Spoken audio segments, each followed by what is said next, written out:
Happy Tuesday, and welcome to the Ram Ashram Satsang practice session, where you'll learn a modern Satsang method for obtaining peace, light, and love in your life. My name is Eddie, and I will be introducing the facilitator for today's event. But first, I'd like to give you a brief overview of this Satsang session. If you direct your attention towards your screen, you'll see the first element is Satsang. Satsang is a scientific method whereby we may obtain peace, light, and love in our life. It requires no physical skill, spiritual accomplishment, or meditation experience to begin its practice. Satsang consists of two words, Sat and Sang. Sat means positive energy, and Sang means to be with or to be in the presence of. Therefore, the word Satsang means to be in the presence of positive energy.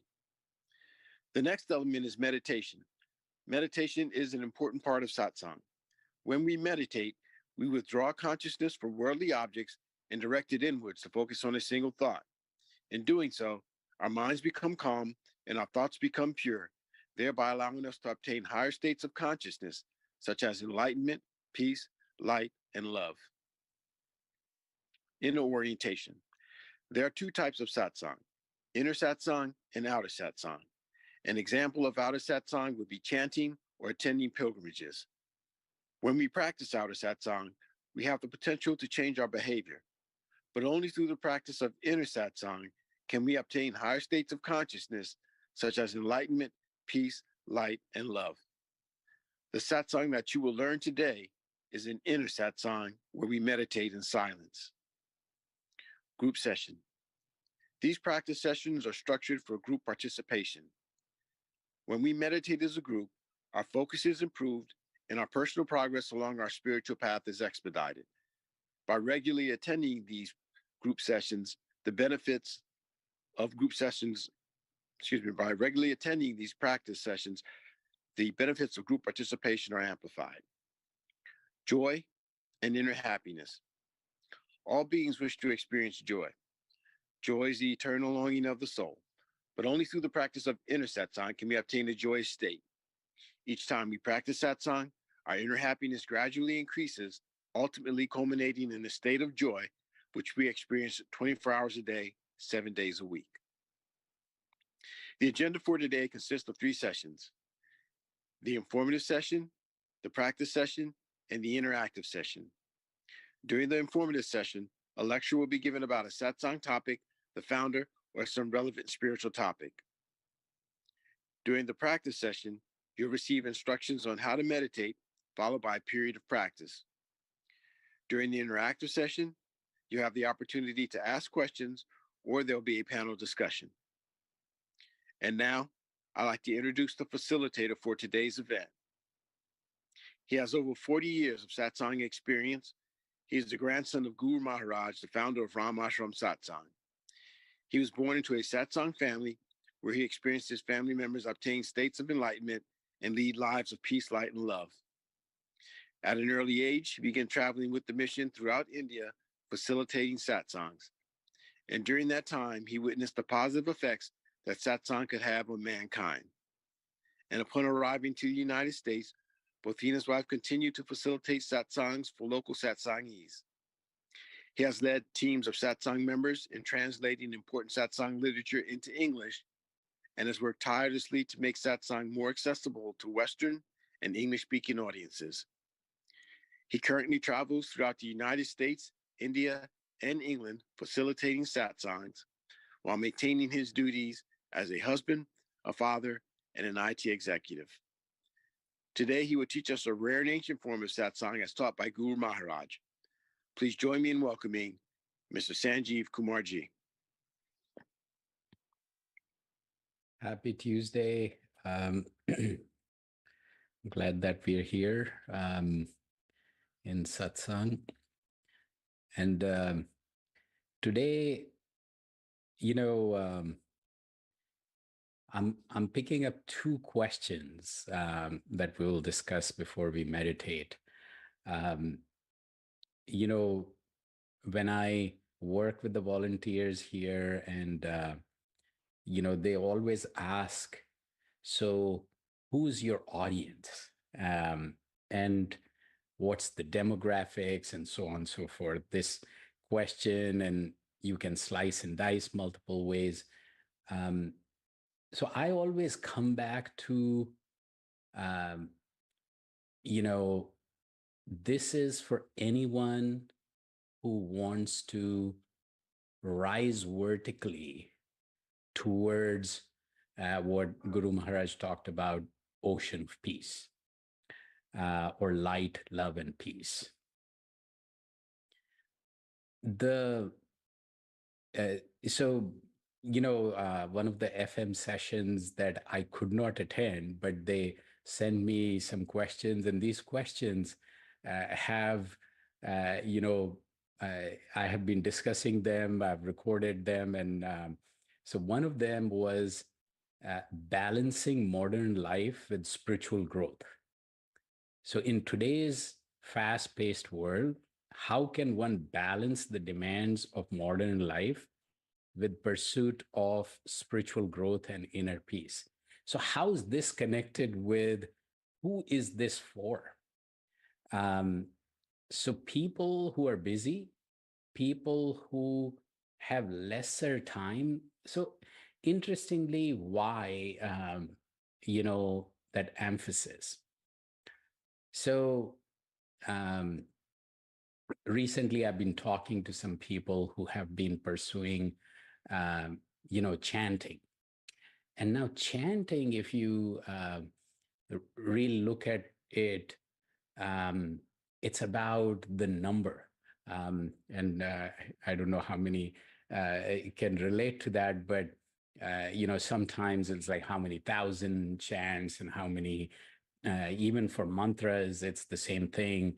Um, so the goal there is to keep your mind busy with a positive pursuit as much and for as much time as possible. And somebody who has time at hand, that makes sense that uh, positive vibrations, positive activity, um, you know uh, it's like, how do you imbibe positive vibrations and positive energy all the time? But if I look at satsang the way my grandfather, Dr. Chaturved Sahaji, designed this, literally, when I looked at this question, what came to my mind was that this was an area of expertise um, of his, as well as his guru, Lalaji Maharaj, Sri Ramchandraji, who was recently awarded a 150-year birth anniversary memorial coin by the government of India. So they both taught a long lost pursuit of upasana. And this upasana is very efficient, very effective, and just an hour set aside can lead to results that other pursuits like yogis would take a very, very long time to achieve. So Guru Maharaj used to say that, for 23 hours, do what you have to do in terms of, normal worldly pursuits and your duties towards your family, work, and otherwise. But while he emphasized that earn an honest living and dedicate 1 hour to yourself, to transform yourself, to focus on, um, you know, meditating the way we will practice soon. So he provided a practical and pragmatic approach to lead a life that would focus on worldly duties as karma, and while leaving the results to guru or God, as propounded, and that this concept has um, been discussed at length in Bhagavad Gita. So essentially, results are not in your own control, but an honest effort is. So if you focus on your, entire day on the duties as this, everything that is on my plate, I'll make an honest effort, but detach yourself from the results and, you know, pursue your practice on a consistent basis, um, and just evolve it in a way that you can even start with like 15 minutes a day, but then make it consistent. And when you make it consistent, one thing that helps is that you put a place and time. So if you um, basically practice in a specific place and at a specific time, what happens is slowly, um, usually a habit takes about 3 weeks, but slowly what happens is that for at that time and at that place, um, you would get into that mode very quickly.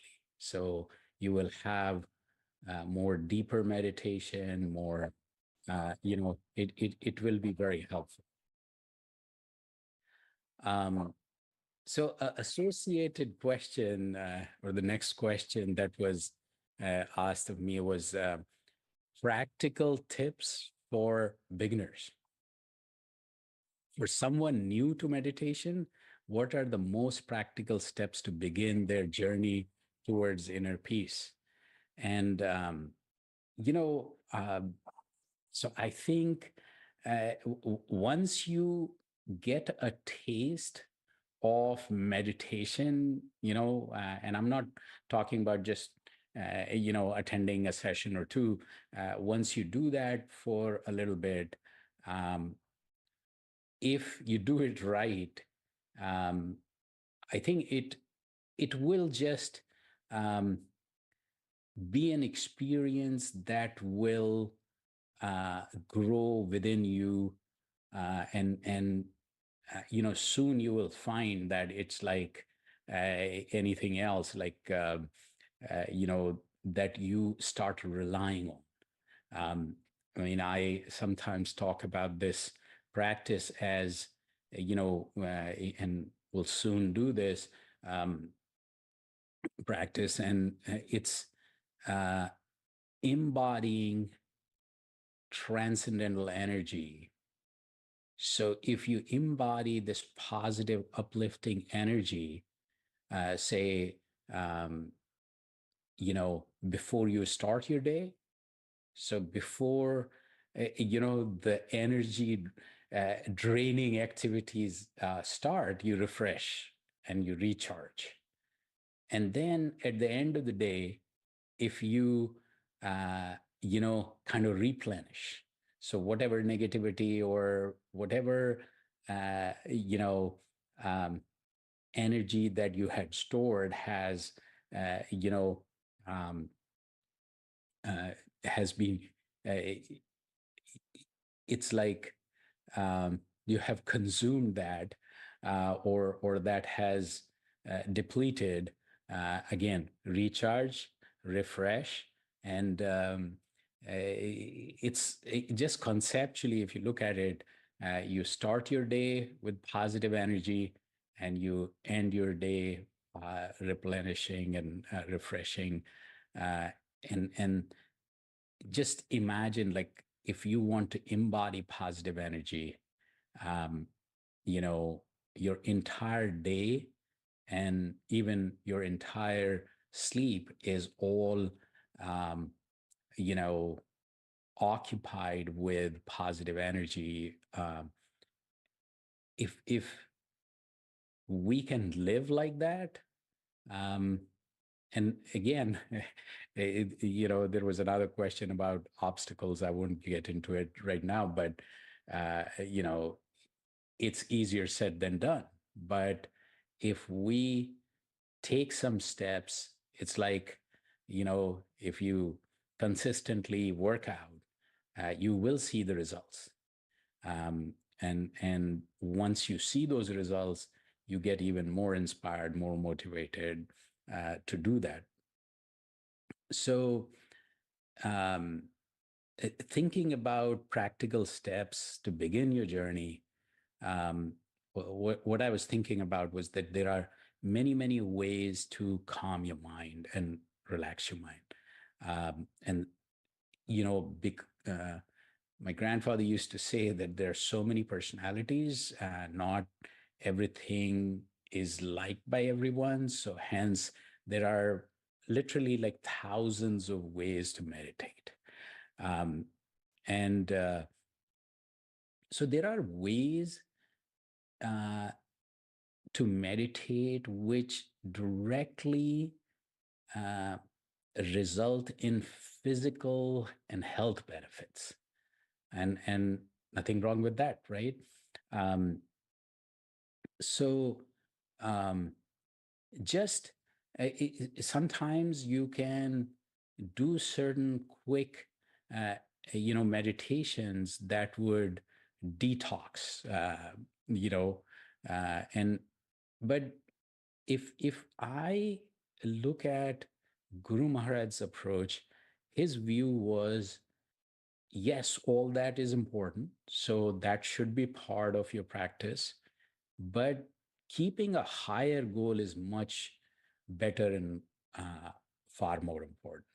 So don't underestimate your ability to be a real human being who is like lives at a higher consciousness, a wise human being, because higher consciousness generally results when your ability to concentrate, ability to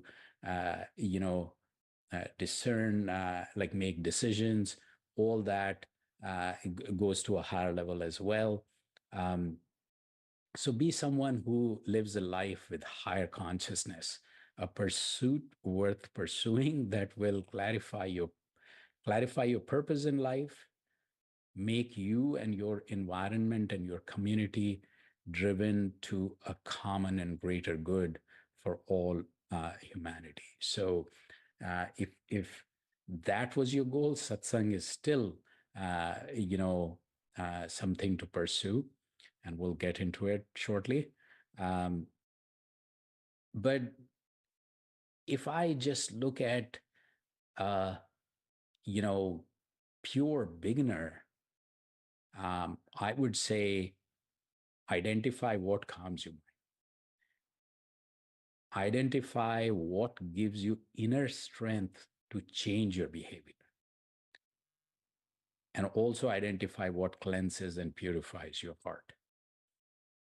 So, you know, these are three different things, or satsang will do all three.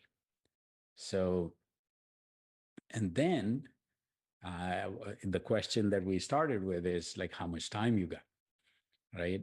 Um, so, uh, the way Guru Maharaj kind of designed it, there are uh, other things that are associated, like service and remembrance and things like that, and um, joining satsang in person. So all that will require more time. But if somebody wants to just continue to vertically climb towards higher consciousness, um, you know, just uh, I would say 15 to 60 minutes a day can completely and totally transform your life.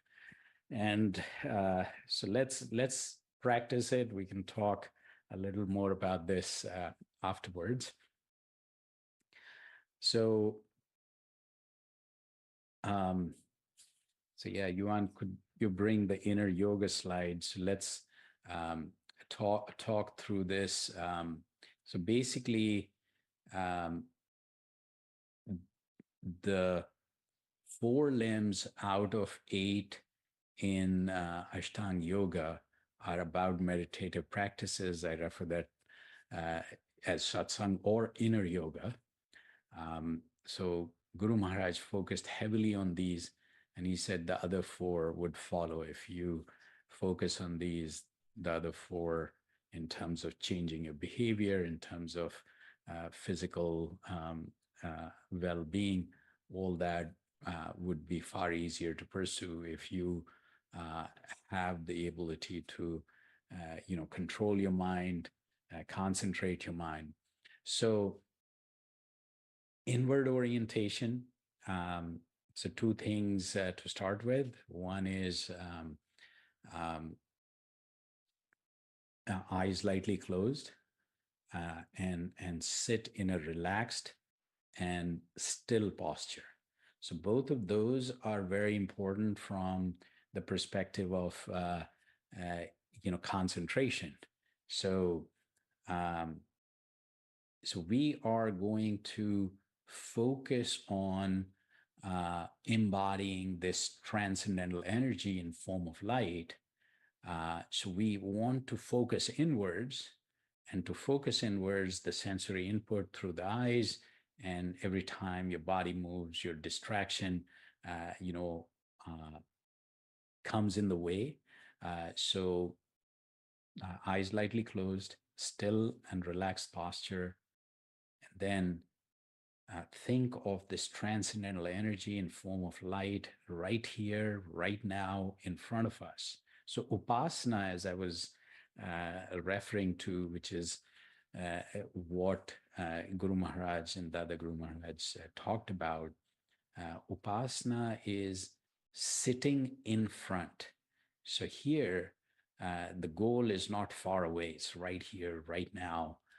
And it's this transcendental energy in form of light that's entering your heart, distributing throughout your body, and you getting totally and completely immersed in this light. So mind wanders away. Um, so you have to bring it back. That's also inward orientation. And sometimes people say, can I do breathing, breath work and other mindfulness and things like that to help concentrate? So if you want, you can do it before doing this practice or after. Um, and actually, this practice will help those as well. But for now, while uh, do this practice completely and totally, this is like almost like art of doing nothing, where you just observe the light, and this light as energy is entering your heart, enlightening your heart, and then distributing throughout your body. So you're becoming the energy. Uh, so, um, and we'll start with music. That music helps concentration, and then music fades away, and deep silent meditation follows. And that meditation, if done, if it really goes deep, then higher consciousness results. So that's our goal. And so let's start now.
So happy Tuesday, everyone.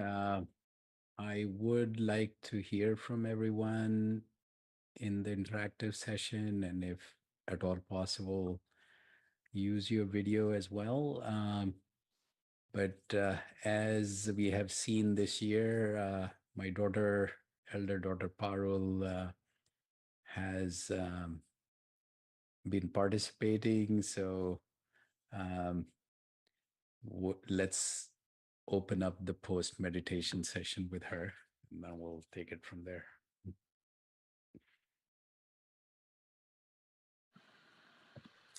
Thanks, Dad. So, yeah, I feel like we talked about some really cool things today, like how this is a good system for busy people.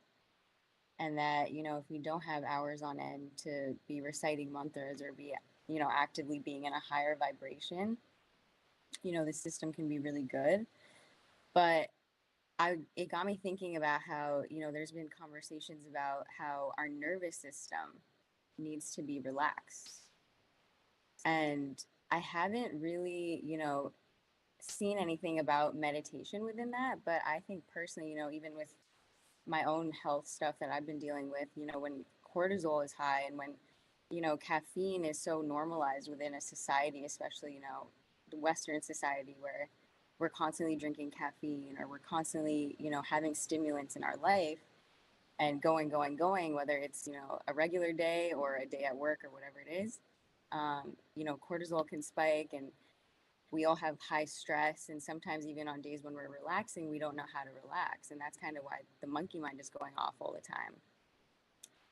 So, for me personally, maybe in year one, when I started this practice, getting to meditate is kind of the difficulty, right? Your brain is constantly going off. You've never really learned how to relax. So how can you sit there for even 10 minutes? But then the cool part about this system is, as my dad said, when you kind of find a place to go and you practice just 10 minutes of sitting down and practicing the art of doing nothing, it gets easier and easier with time. And, 5 years down the line, you'll look back and realize you're doing 30 minutes and it feels easy now because you've constantly come back to the same place to practice literally being in silence. And for me, it's been a system that has helped my nervous system relax so much. Even in the stress of the day, I can, come back to this practice at any time and just feel the stress kind of like coming off of my back and, relaxing your face, relaxing your body. It really makes a difference. And I think, it's a big part of like relaxing your nervous system. So I just wanted to put that note out there for anyone who's dealing with racing thoughts. It does get easier. And I think this system is really good for like cultivating that peace of mind and then obviously achieving higher consciousness. That's it for me. And Luz and Steve, so yeah, maybe either or both of you.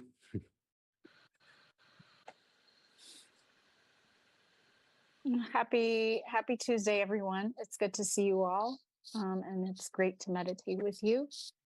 Good to see you. It's been a while since your Saturdays got, you know, Changed. yeah. Yes, but I think I'll actually be able to resume them because there's been another shift. So that's good because I do actually like Saturday mornings, but Tuesday nights are nice too. I'm sorry I missed a few minutes of the intro meeting, but as always, I mean, I love meditating. There are times when I don't feel like I can do it as frequently, but lately, actually, I've been trying to meditate, do like a short meditation for like 5 minutes every 3 hours. And so I was wondering actually whether, because I know you said a sustained 10 to 15 minutes every day is useful, but what do you think about like a shorter amount of time throughout the day? So, in the Muslim faith, and lot of folks, actually, I met someone um, recently in India who told me that they meditate 5 times a day and full-fledged, you know, I think, I don't remember exactly, but, retired and everything. So I'm not saying everybody needs to do that. Um, they meditate, I think, 1 to 2 hours 5 times a day. And I'm like, Wow. whoa. So, but Muslims pray 5 times a day. And there is always, I was, and this, I go back to work. So I was talking about something really weird going on at work. And so my boss was trying to explain things to me and said, Sanjeev, there is method to the madness. So sometimes I feel there is, um, um, there is a reason why 5 times a day. And so in the East, in India, the dawn and the dusk, those 2 times are said to be very good for meditation because, when the, I think Parul was talking about this recently, red light versus blue light. It's in the dawn and dusk, uh, you know, the sunlight becomes different. And I haven't researched this, but uh, you know, this early light and and the sun setting, those 2 times are definitely very, very good to get the day started well and wrapped up well. So there is a lot of documentation around that. And then this 5 times a day, there are specific times. Um, those are also fairly well documented. Um, but again, I think, I, and pardon me for saying this, it's just, you know, um, my grandfather was, his expertise was like earn an honest living, be busy, um, and then find time. So every nook and corner that you can find that you can fill up with energy, do it. Right. So it was what I have learned in this system is that um,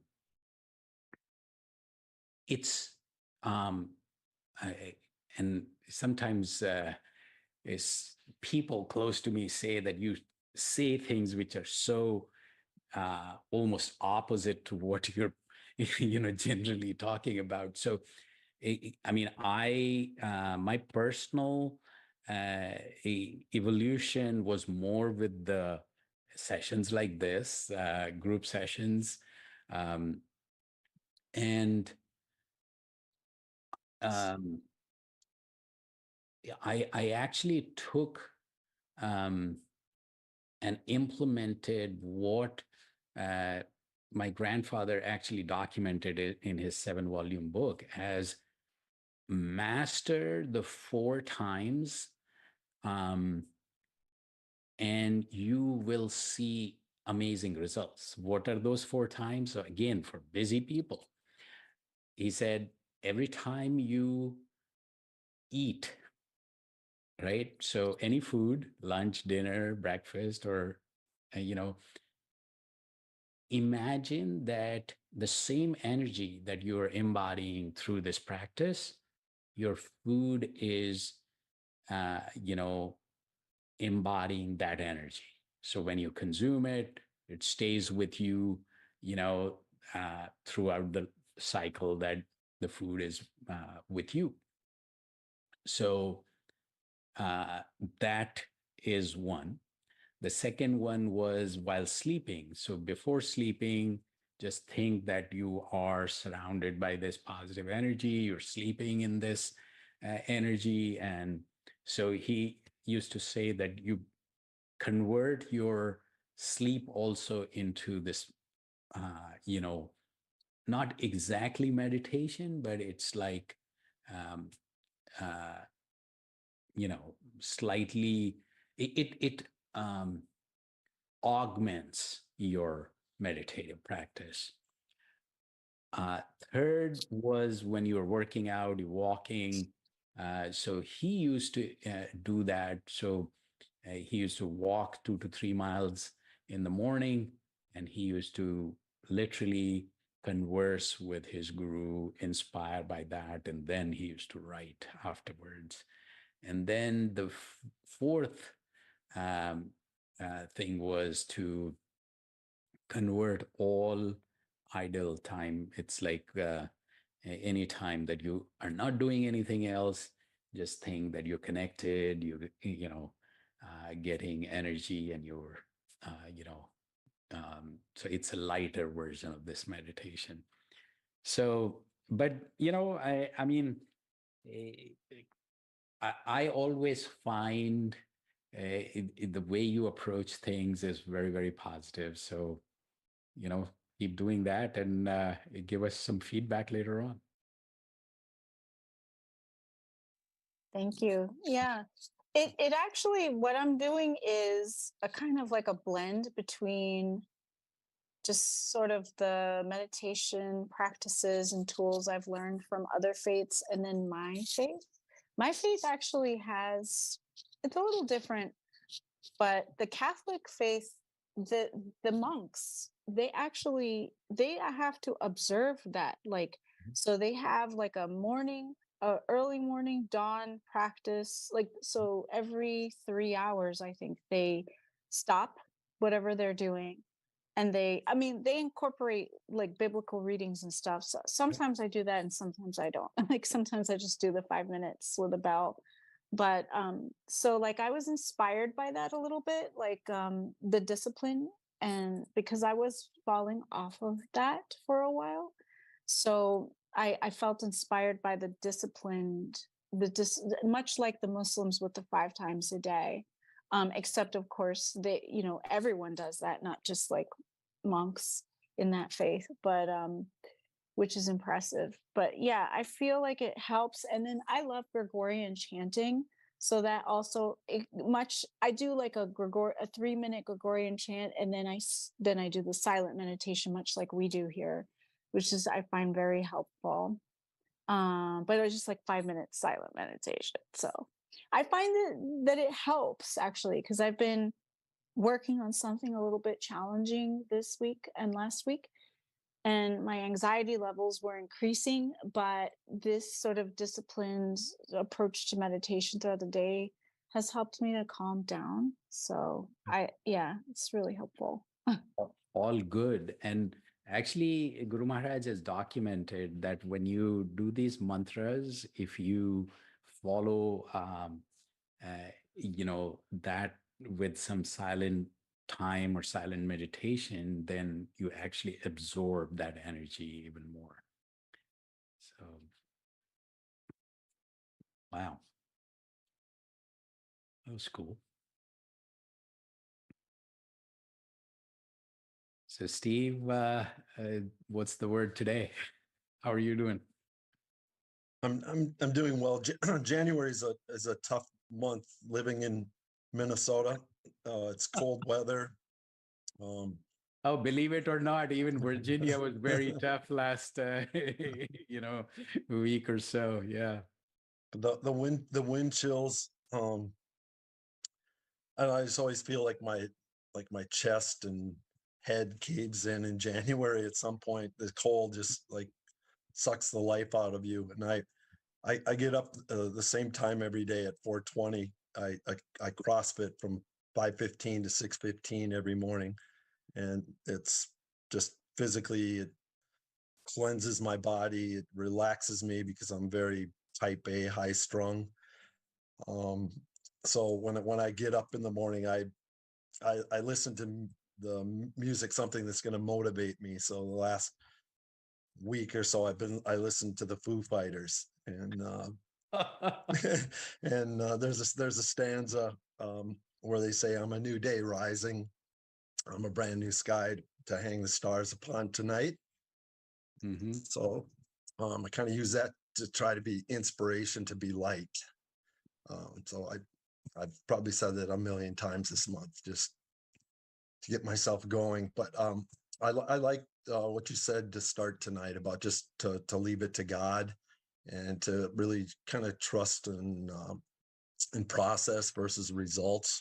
So there's those things that I keep working. It's been really hard. Like even tonight, I couldn't get any continued quiet, so I really struggled to meditate tonight. So maybe I'll just have to do it later again and find 15 minutes where there's not noise and interruption and so forth. But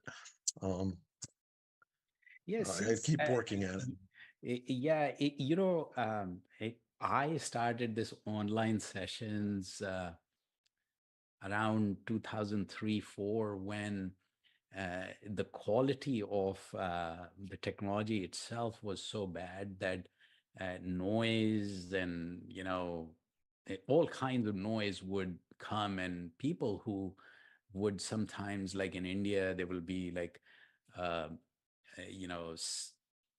a few 100 people join this session, and then there is noise, and they're like, this makes no sense. Then and sometimes I would have the courage to tell them that, you're worried about this outward noise, think about the inner noise.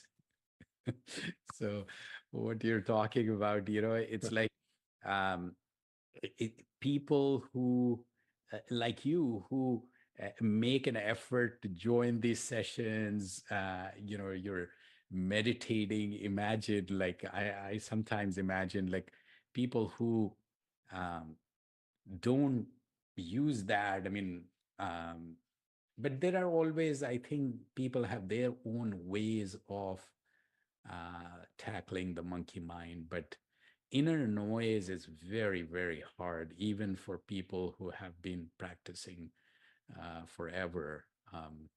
When you meditate, then you realize like how hard it is to quell the inner noise.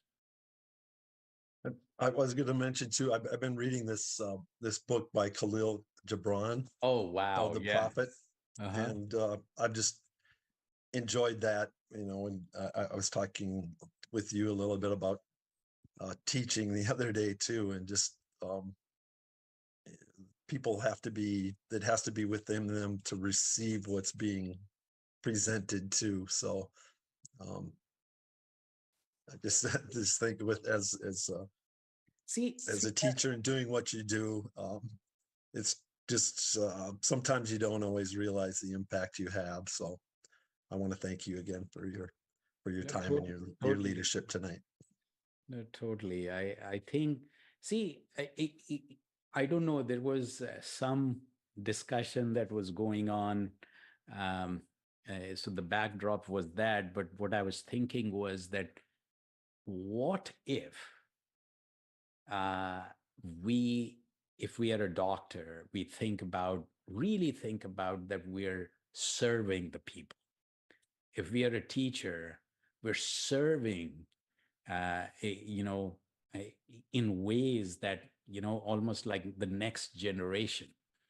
And so I was similarly like, if you go back into your duties for people around you, your spouse, your kids, your parents, and you think more in terms of service, just that thought, just that mindset would change the impact that has on you. So which is people don't get there, but if you want to turn your life into service that uplifts you, then something to think about. But yeah, I mean, any which way we can serve, it's awesome. So,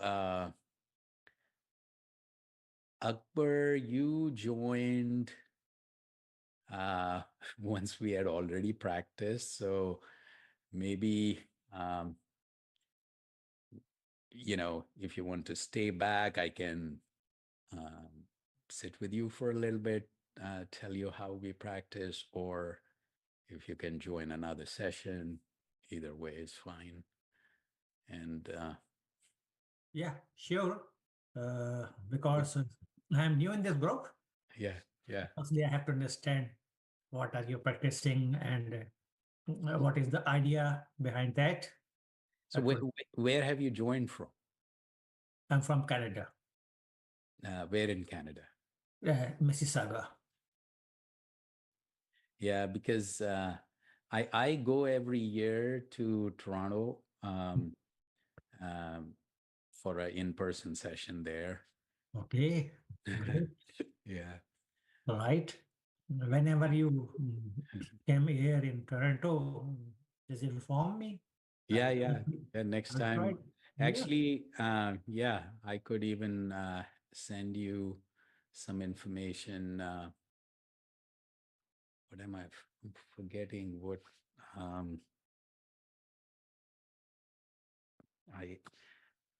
it'll come to me. It's No problem. In which month you come here? usually mostly I used to come in June, but next year it'll be August, I think. Okay, that will be a good weather. Yeah, exactly. Now it's Probably hot. that's why. So, yeah, this year I think I'm planning to go to London in June and then Toronto in August. Okay. You are most welcome. Whenever you come to Toronto, just inform me. I will join you there. Sure. Yeah, if you stay back, I can sit with you for 10 minutes and just. No problem. No problem. Yes, please. Sure. And so Vernell, or is it Barnell?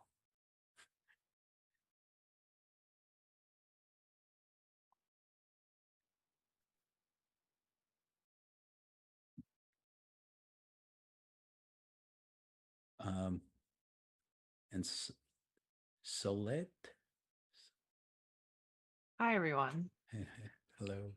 Yeah, I can turn my camera on for a second. Sure. Okay, Thank great. you. Yeah, hi, I'm calling in from New York. And yeah, hello. Yeah, so all my 3 kids were born in New York, New Jersey. So, and Shivangi is in Pennsylvania, not too far. Oh, okay, cool. Yeah. Well, thank you for the session. It was very relaxing. Yeah, I mean, I've only recently started to get into meditating. I've started reading about different practices people, Desi people have used historically. Different breathing techniques in particular. I'm forgetting the names. I don't know. I think some of the words are in Sanskrit, or yeah. So I'm not sure about the pronunciation, but yeah. I mean, using those have been helpful from time to time with anxiety, and also just reading about the history of meditation and how it relates to human consciousness. It's kind of a side note. There's a lot of really interesting research being done by different people who work across the fields of medicine, psychiatry, psychology, and neuroscience in near-death experiences. And so essentially near-death studies and death studies. And yeah, I would highly recommend anyone who's interested in learning about just the nature of human consciousness and the way it relates to meditation, because there's a lot of really rigorous and formal and fascinating science that's being done right now on it. And so, I mean, if people don't mind me getting into this like for a minute, yeah, like Sam Parnia, is uh, he's I think he's a surgeon, or I mean, essentially he works in like resuscitation science at NYU, and he's been doing some work where uh, patients will come in comatose into the ER and whatnot, and then he'll try to resuscitate them, um, and he started to do work that's shown that when people have near-death experiences, they'll usually have like something goes on, like they have like some kind of like mystical experience, and whether or not they're real or not, there's been a lot of work that's been done in the area for the last 50 or so years, since resuscitation science has been a legit field, and essentially what they started to see is that the consciousness, the mind, and the brain, like people have always associated the brain as being the generator of the consciousness and the mind. Nowadays, people, at least in Western science, are starting to see that it's not the case necessarily. And there's a lot of evidence coming out for that. And they've turned to a lot of different people who are Buddhist, or yogi masters, to follow up with their research on consciousness and whatnot. And what they've seen is that when people like limit their brain activity, like that's when consciousness really flowers. And this is something that like former monks at in Buddhist monasteries like know very well. And people in Western medicine have just started to come across. But yeah, it's a whole thing. It's extremely interesting. I'd highly recommend to anyone interested in the topic, because there's a lot of cool stuff being done in the field of medicine right now, I think. And yeah, it's consciousness and whatnot. Yeah. So I actually watched PBS documentary, which is on consciousness and how limited our knowledge is about it. I think is the essence there. But you talk about two different things. One thing is the consciousness itself, and then this, I think, overlap, or in my head, it's a different topic, which is the near-death experience. And why are you fascinated by that? Oh, well, I mean, I think for the longest time, people like near-death experiences have been a part of humanity since time immemorial. You have accounts of near-death experiences in antiquity, like Pliny the Elder, different ancient Greek scholars. I think Plato wrote about near-death experiences.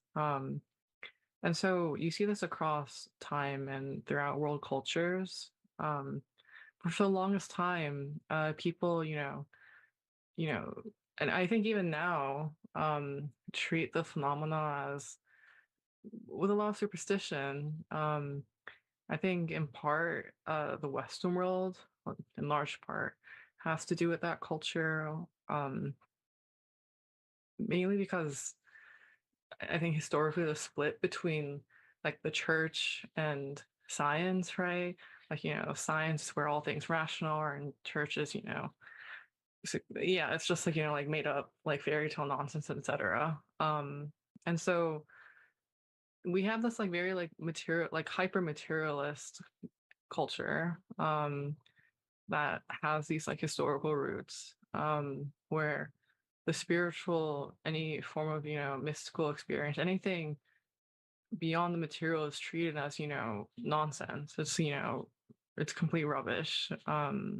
And so my interest in the near-death experience is one to, like rightly so, just delve into my personal curious about, the afterlife and whatnot. And I would really recommend people to check out Sam Parnia and Bruce Grayson if people don't know about them.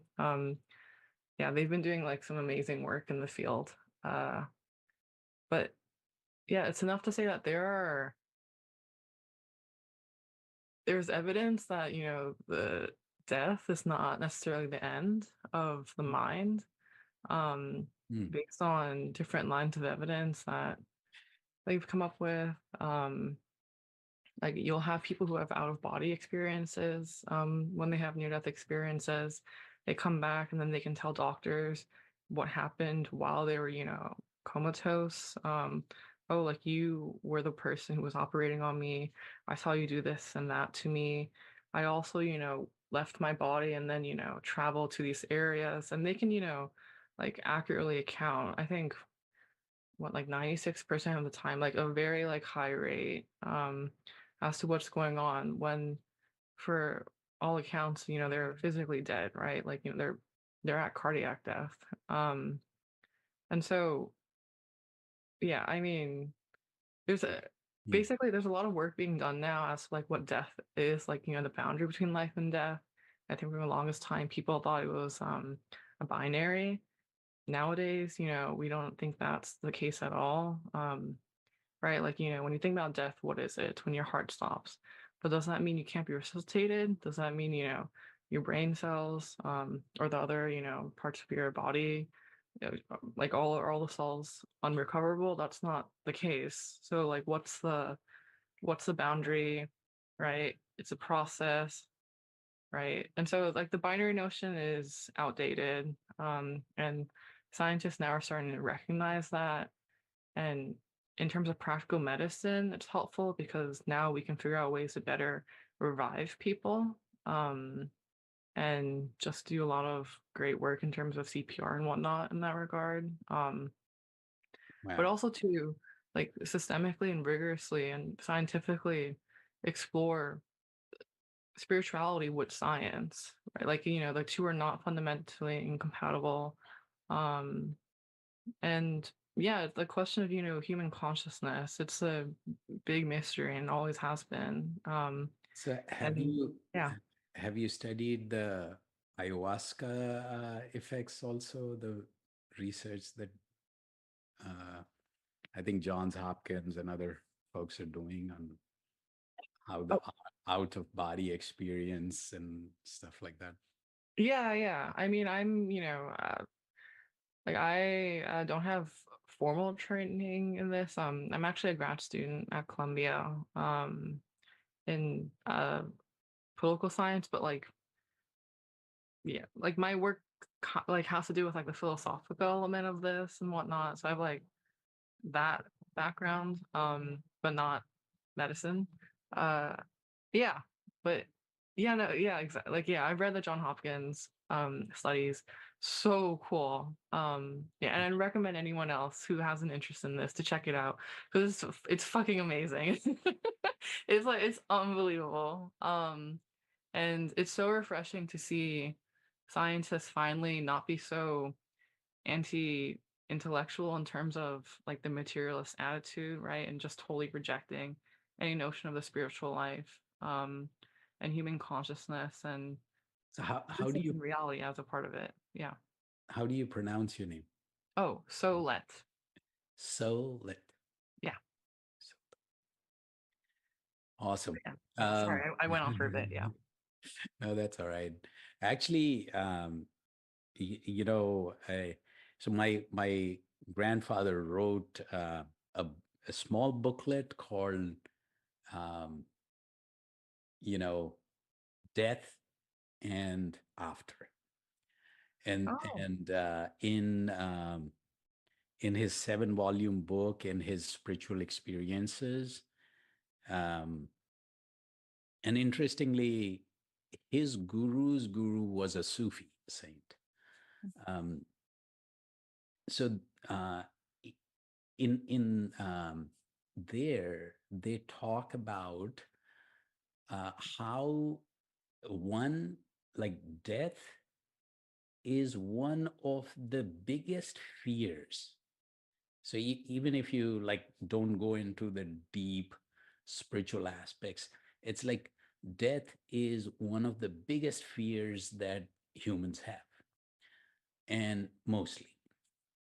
And once spiritually you cross that fear, you grow. So in the sense that, you know, uh, like one aspect of enlightenment is to be free, and free of worries and other things, but also free of fear. Um, and how do you do that if you continually have fear of death?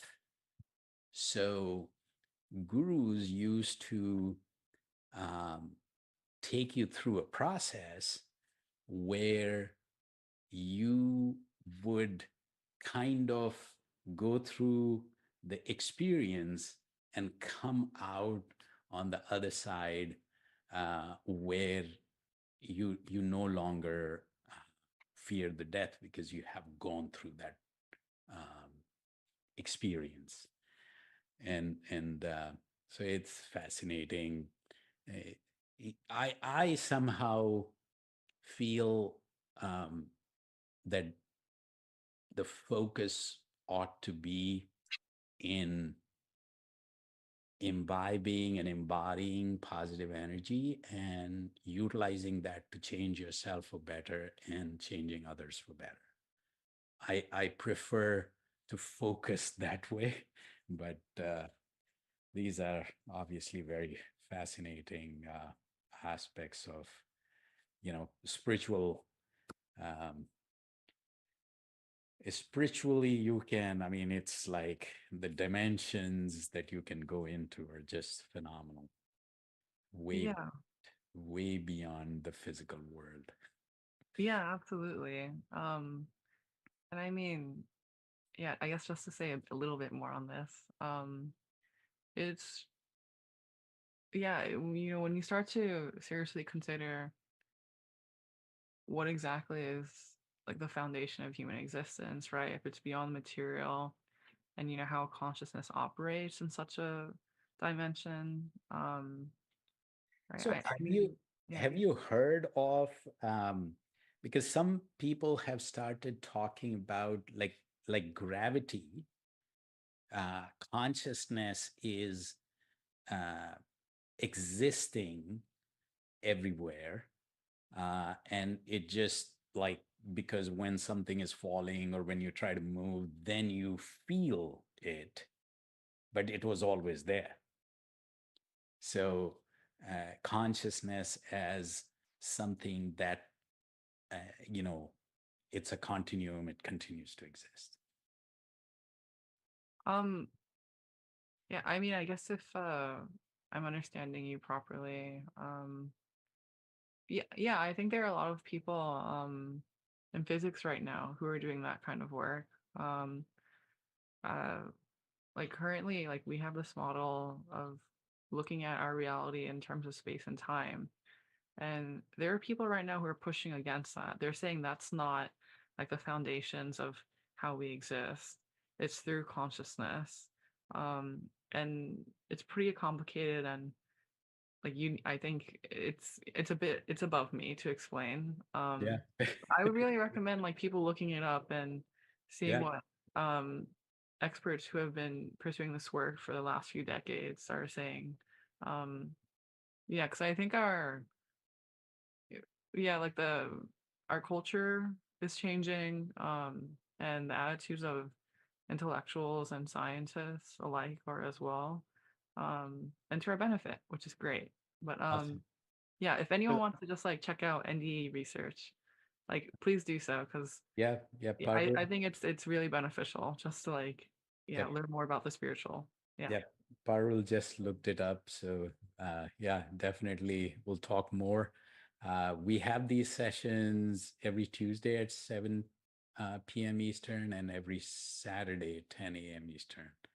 So yeah, glad that you were here, and you're welcome anytime. You can join those times. Yeah. Thanks for letting me dabble along for a bit.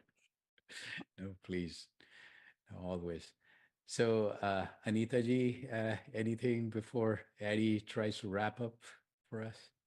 No, it was really wonderful. Lots of different perspectives, but yes, what you said at the beginning, I think that remains very important, is to find a time and place and sit down and do it regularly, and that would make it easier.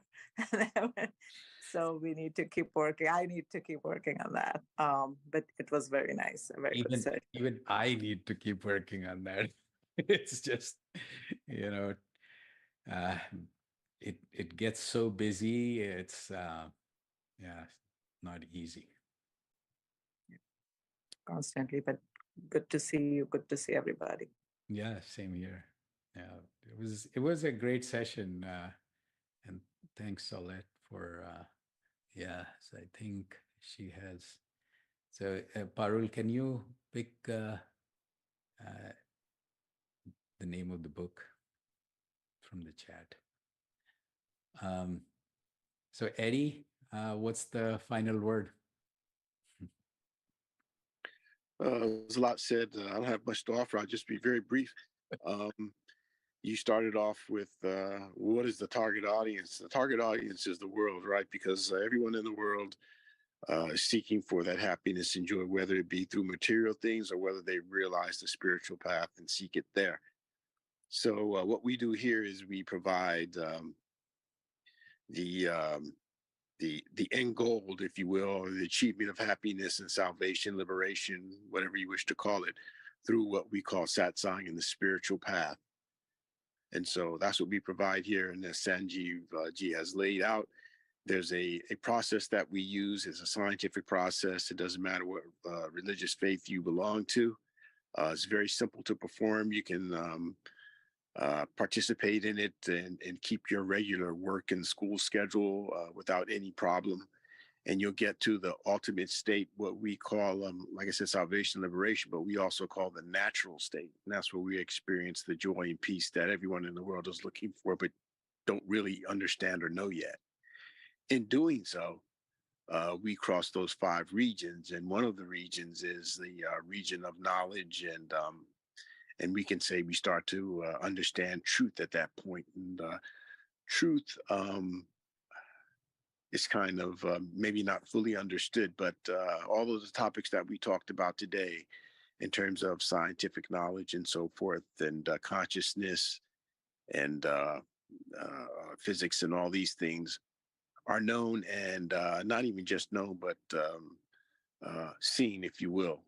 When thoughts become so strong, and they become so strong, basically, you're so certain of them that it becomes like vision. So we call it inner vision. So all those things are possible through what we practice here, through this satsang method. And all those things will be known, truth will be known, and all these facts and so forth will come out in that process. It's very simple. We practice 2 times a day, and for 15 to 20 minutes. And, it's a scientific method. So throughout time, you'll see your progress. So thanks, Eddie. And so before wrapping up, so next Saturday I'll be in Seattle, and I think we will have the 10 a.m. session as usual. I'll see if the 2 p.m. session we can open up, but 10 a.m. session will be as is. But I'm really looking forward to in-person session in Seattle. So thanks for being here. See you all soon, and really good and discussion today. So very fascinating. Thank you. Take care. Thank you. Good